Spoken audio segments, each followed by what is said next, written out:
Hi guys, this is Nicole Beatty with our chapters 4 through 7. We have interview skills, problem solving, teams, and co-teaching. Alright, our chapter 4 was about using questions effectively. There's several different ways you can ask questions or formats of asking questions. You have direct and indirect questions. Most of the time people prefer the indirect questions. It's almost phrased like a statement. Your direct questions are more targeted, and sometimes people tend to shy away from answering them fully because they feel like the questioner is maybe prying. We have open and closed questions. This pertains to the answer. There could be multiple responses or answers for your open questions, and your closed questions, there might just be one or two responses for this. Your single and multiple questions, this is basically how they're stated. You have one single question, or you have maybe three or more questions with a multiple question format. The multiple questions tend to not get you the desired results you need because your questioner or the respondee doesn't understand or know which question to fully respond to. Seeking information, we ask questions to obtain information. The way your questions are formatted really determines the amount or the kind of information you get.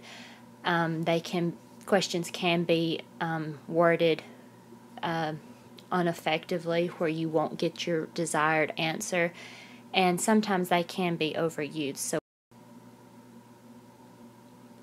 inquiry, when you want to get a more detailed response, you want to ask a more focused question. That way you get the type of answer that you are looking for. You gain the type of information you're seeking to find.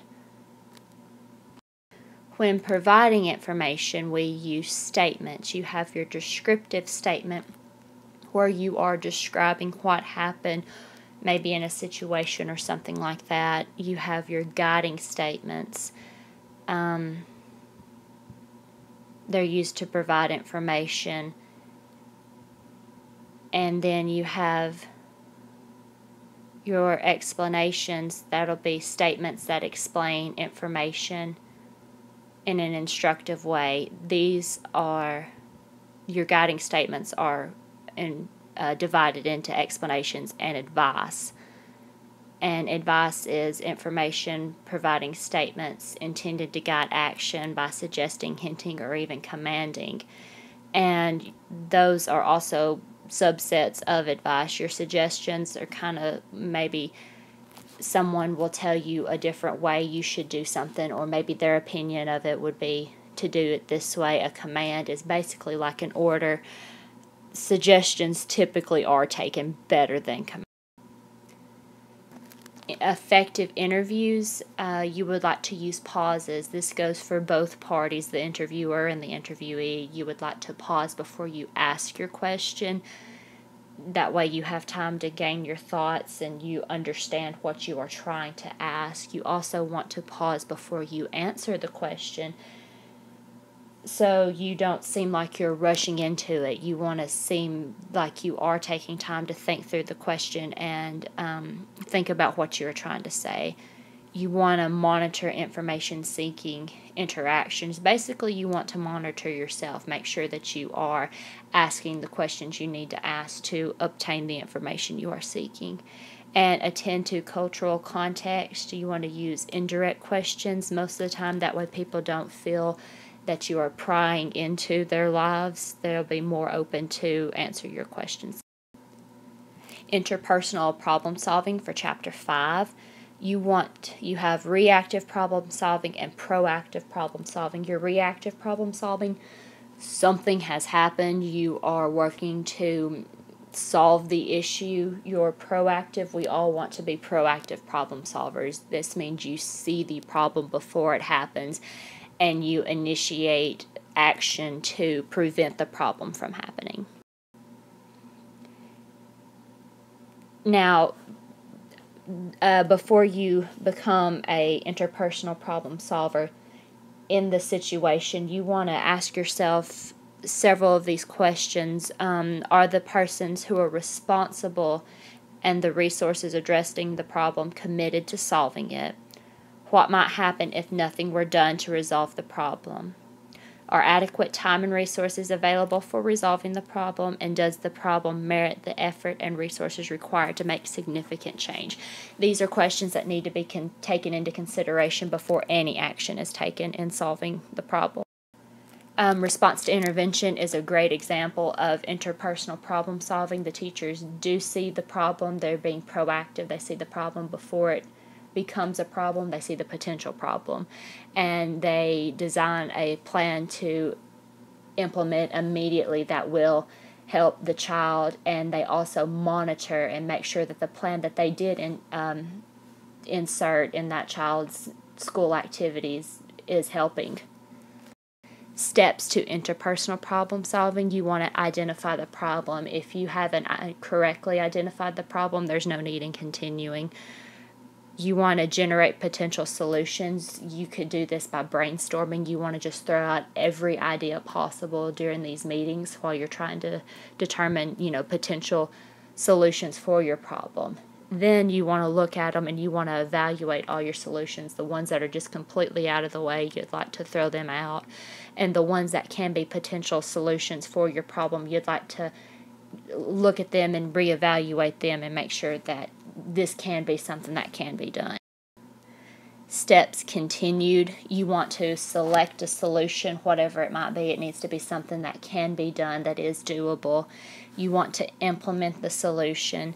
And then after an extended amount of time, you want to monitor and you want to evaluate the outcome and make sure that it is what the set goal was, what you were wanting to achieve. If not, start back at square one and continue.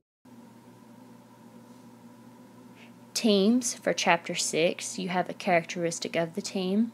Your team members have clear set goals. Members are aware of the membership roles and responsibilities. They're aware of their own and their partner's responsibilities, every team member.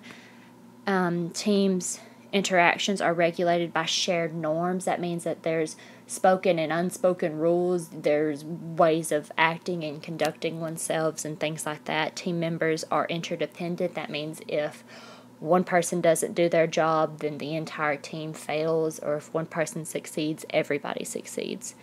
And team members have unique skills and perspectives. Benefits of team: you have high quality outcomes for your situations that you're in, and it is more effective than individual reporting. You have a group of people. Nobody likes to do anything alone. You have a group of people. It would tend to make it more fun and seem more doable. And communication may lead to decisions and changing with your problems. But as always, there's drawbacks. Drawbacks to having teams: it's not always the best approach to the situation. Sometimes it's more simple just to do it yourself, not construct a big team to help. There's also time, and time is very limited in the schools. And you have once again with time, you have your conflicting schedules with your team members. But if everybody is cooperative and willing to work together, it can be a very beneficial thing.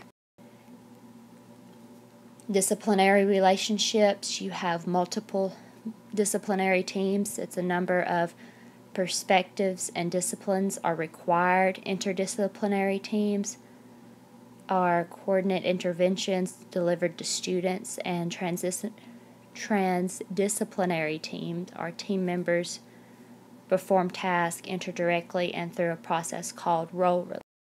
Effectiveness of teams: the level of effort each member puts into the project determines the effectiveness of the team. The knowledge and skill of the team members and the strategies that each team member use will determine the pass or fail of the team. Other characteristics include clear set goals, if the members' needs are met, if each member is held accountable, and the group process maintain the team. Team members also have leadership skills. They know how to lead a team, and they know how to follow orders or commands or requests. Co-teaching, Chapter 7, we have characteristics of co-teaching. This is 2 or more professionals with different areas of expertise, joint delivery of instruction, diverse groups of students, and shared classroom space. Approaches of co-teaching, you have one teach, one observe. This is where your one teacher is up teaching a lesson, the other one is maybe observing the student, maybe why this student isn't understanding this particular concept, or she might even be observing the teacher, maybe trying to distinguish a better way that the teacher can teach a concept. You have one teach, one assist. This is where your teacher is up teaching the lesson and you have your other teacher floating around, making sure that the students may understand what the material is. Your station teaching, both teachers are at different stations. Your students swap to them. You could use this for your intervention with other students. And your parallel teaching, both teachers are teaching the same material simultaneously in the classroom. You would want to divide your students equally among the teachers and maybe take them to separate areas of the room, but each teacher is teaching the same material. Alternative teaching, this is where your differentiation with your students will take place, and your teaming, there is no direct line of power. Each teacher can interject in the lesson as needed. This would be a more difficult form of teaching, but done correctly can be very effective.